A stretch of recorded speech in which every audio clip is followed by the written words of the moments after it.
ಎಲ್ರಿಗೂ ನಮಸ್ಕಾರ. ನಮ್ಮ ಮನೆಯ ಅಡುಗೆ ಚಾನಲ್ಗೆ ನಿಮ್ಮೆಲ್ರಿಗೂ ಸ್ವಾಗತ. ಬನ್ನಿ ಹೆಲ್ತಿಯಾಗಿ ಟೇಸ್ಟಿಯಾಗಿ ಚಿತ್ರಾನ್ನ ಹೆಂಗೆ ಮಾಡೋದು ಅಂತ ನೋಡೋಣ. ಮೊದಲು ಒಂದು ಬಾಣಲೆ ಇಟ್ಬಿಟ್ಟು ಅದಕ್ಕೆ 4ರಿಂದ 5 ಟೇಬಲ್ ಸ್ಪೂನು ಎಣ್ಣೆ ಹಾಕಿ, ಎಣ್ಣೆ ಕಾದ್ಮೇಲೆ ಸಾಸಿವೆ, ಕಡಲೆಕಾಯಿ ಬೀಜ, ಕಡಲೆಬೇಳೆ, ಉದ್ದಿನಬೇಳೆ, ಕಡಲೆಕಾಯಿ ಬೀಜ ಎಣ್ಣೆಯಲ್ಲೇ ಸ್ವಲ್ಪ ಹುರ್ಕೊಳ್ಳಿ.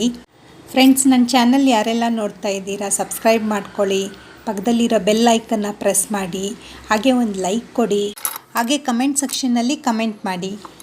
ಕರಿಬೇವು ಹಾಕ್ಕೊಳ್ಳಿ. ಸಣ್ಣಗೆ ಉದ್ದಕ್ಕೆ ಹೆಚ್ಚಿರೋ ಅಂಥ 4ರಿಂದ 5 ಹಸಿಮೆಣಸಿನ್ಕಾಯಿ, ಹಾಗೆ ಒಂದು ಮೀಡಿಯಮ್ ಸೈಜು ಈರುಳ್ಳಿ ಸಣ್ಣದಾಗಿ ಹೆಚ್ಕೊಂಡಿರೋದು ಹಾಕಿ ಸ್ವಲ್ಪ ಎಣ್ಣೆಯಲ್ಲಿ ಫ್ರೈ ಮಾಡಿ. ತುಂಬ ಫ್ರೈ ಮಾಡೋಕ್ಕೆ ಹೋಗಬೇಡಿ, ಅದ್ರ ಕ್ರಂಚಿನೆಸ್ ಹೋಗಿಬಿಡುತ್ತೆ.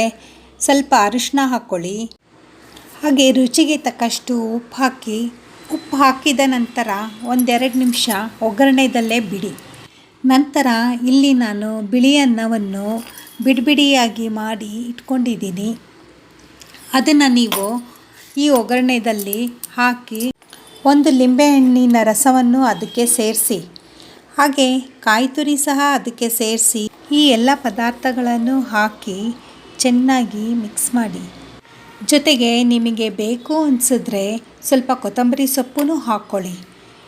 ಇವಾಗ ರೆಡಿಯಾಗಿದೆ ಟೇಸ್ಟಿಯಾಗಿರೋ ಹೆಲ್ತಿಯಾಗಿರೋ ಮನೆಯಲ್ಲೇ ಮಾಡ್ಕೊಳ್ಳೋ ಅಂಥ ಚಿತ್ರಾನ್ನ. Thank you.